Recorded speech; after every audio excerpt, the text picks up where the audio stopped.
YCP పశ్చిమ నియోజకవర్గ కార్యవర్గ సమావేశం సోమవారం జేకేసీ కాలేజ్ రోడ్ లోని ఓ హోటల్లో ఏర్పాటు చేశారు. ఈ సమావేశంలో కూటమి ప్రభుత్వం అవలంబిస్తున్న పలు కార్యక్రమాలు, ప్రజలకు నిరుపయోగంగా ఉన్న వాటిపై నిరసన కార్యక్రమాలు నిర్వహించాలని సమావేశంలో తీర్మానాలు చేశారు. ఈ సందర్భంగా కలిసిన మీడియాతో జిల్లా అధ్యక్షులు అంబటి రాంబాబు మాట్లాడుతూ, కూటమి ప్రభుత్వం పంతానికి పోయి శంకర్ విలాస్ బ్రిడ్జి నిర్మాణం చేసి ప్రజలకు ఇబ్బందులు కలిగిస్తే ఆ అంశంలో జేఏసీతో కలిసి పోరాటంలో పాల్గొంటామని స్పష్టం చేశారు. ఈ సమావేశంలో పల్నాడు ఇన్ఛార్జ్ మోదుగుల వేణుగోపాల్ రెడ్డి, తూర్పు నియోజకవర్గ ఇన్ఛార్జ్ నూరి ఫాతిమా, మంగళగిరి ఇన్ఛార్జ్ వేమారెడ్డి, తెనాలి ఇన్ఛార్జ్ శివకుమార్ తో పాటు పలువురు పార్టీ నాయకులు, కార్యవర్గ సభ్యులు కూడా పాల్గొన్నారు. చెప్పింది చేస్తే ఇంకా మంచి కార్యక్రమం అవుతుంది. మంచి కార్యక్రమం అంటే ఏంటి నేను అడుగుతా ఉన్నా. మీ ప్రభుత్వంలోనేగా పెమ్మసాని గారు ఇవాళ వచ్చాడు. పెమ్మసాని గారి కన్నా ముందు వచ్చినటువంటి ఎంపీ గారు ఏమన్నాడు, అప్పుడు ఆర్ఎండ్బి మినిస్టర్ గారు ఏమన్నారు, 167 కోట్లతో ఐకానిక్ బ్రిడ్జ్ మేము చేస్తామన్నారు కదా, అది ఎందుకు పోయింది అంటున్నా. డబ్బులు లేకపోతే వదిలేస్తారా?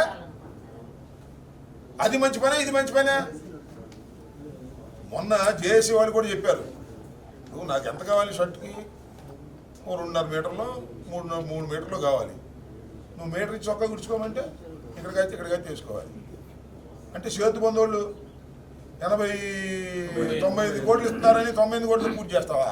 300 కోట్లతో చేయాల్సిన బ్రిడ్జ్ అది, గుంటూరు నడిబొడ్డు ఉన్నటువంటిది. మీరు అవివేకంగా చేస్తూ ఇది అభివృద్ధిని అడ్డుకుంటున్నారు అని జేఏసీ మీదో మా మీదో బురద తల్లేటటువంటి కార్యక్రమం చేస్తున్నారు. ఇవాళ మీరు ప్రభుత్వంలో ఉన్నారు, అడ్డగోలుగా ఏదైనా చేయగలరు. మీరు చేస్తే అది మీ కర్మ, గుంటూరు ప్రజల కర్మ అవుతుంది, గుర్తుపెట్టుకోండి.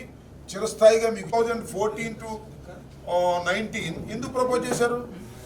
ఆ రోజు చెప్పింది వాళ్లే కదా, ఆ ప్రభుత్వం వాళ్ళే కదా. అంటే పెమ్మసాని గారు వస్తే అవి పోతాయా? ఆయన ఉంటే గల్లా చేరి అని ఉంటే అది కరెక్ట్ అవుద్దా? లేదు. నేను మొన్న చూశాను, మొన్న అక్కడ ఇంజనీర్లు కూడా వచ్చారు కదా, మొన్న జేఏసీ వాళ్ళు చెప్పారు కదా, ఇట్ ఈస్ పాసిబుల్ అని. ఇట్ ఈస్ పాసిబుల్ అని చెప్పారు. పాసిబిలిటీ కాదు మేము అడిగితే తప్పు, పాసిబిలిటీ అని ఇంజనీరింగ్ ఎక్స్పర్ట్లు చెప్తున్నారు కదా. ఇది చాలా సీరియస్ ఇష్యూ. దీనివల్ల గుంటూరు పట్టణం నష్టపోబోతుంది.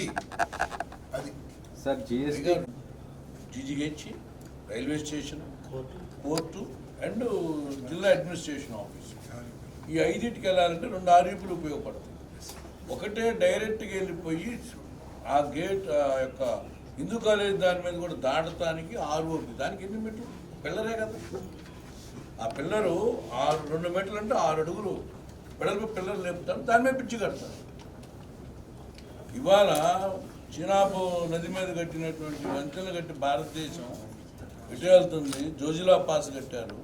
అటువంటి దాంట్లో గుంటూరులో మనం ఈ యొక్క బ్రిడ్జ్ గురించి అసలు ముందుగానండి, ముందు కమిటీని వేయండి, వీళ్ళు డిస్కస్ చదువులు. మీరు చెప్పింది కనుక మేము కూడా తెలియగలం లేదు కదా, మీరు చేస్తే కన్విన్స్ అయితే వీళ్ళు యాక్సెప్ట్. నేను అంటే ఏంటంటే ఇటువైపు నుంచి వెళ్ళేవాళ్ళు కోర్టు కట్టి వెళ్తారు చెప్పండి వాళ్ళు. Site one question, I'm posing one question. మళ్ళీ యూటర్న్ తీసుకుంటే మళ్ళీ అక్కడ ఎక్వైర్ చేయాలి కదా ల్యాండ్స్, మళ్ళీ రైల్వే స్టేషన్ కట్టొస్తారు చెప్పండి. అంటే ఇప్పుడంటే ప్లాట్ఫామ్ 1 ఇటువైపు మారుస్తారన్నారు అన్నారపేట. అంటే నేను అంటుందంటే వాళ్ళ డిజైన్ని ఒక అడ్వైజరీ కమిటీ పెట్టండి, అందరూ రాజకీయ పార్టీని పిలవండి. మీరేదో 3-4 కూర్చొని డిస్కస్ చేసుకుని క్లోజ్ చేసుకుంటారు. Wrong total. మీరు సపోర్ట్ చేయకముందే జేఏసీ ఏర్పడింది, కానీ మీరు సపోర్ట్ చేసిన తర్వాత జనాలను రెచ్చగొట్టడానికి మీరు ఎంటర్ అయ్యారనేది వాళ్ళకి ఏం అవసరం అండి. జనాలు రెచ్చగొట్టి మాకు మంచిదే కదండి. ఇప్పుడు మేము ఎట్టుపోతున్నాం కలగొండ ఫ్లైఓవర్ పెంచి, లేకపోతే అక్కడ గేట్ పెడితే గంటలు ఆగుతున్నాం. ఎక్కడ? ఆ రింగ్ రోడ్లో. గుంటూరు బాగుపడుతున్నాం అంటే వైఎస్ఆర్ కాంగ్రెస్ పార్టీ ఫస్ట్ ఉంటుంది. మేము ప్రభుత్వంలో అధికారం లేకపోయినప్పుడు విపక్ష పాత్రనే మనం పోషించాలి కదా.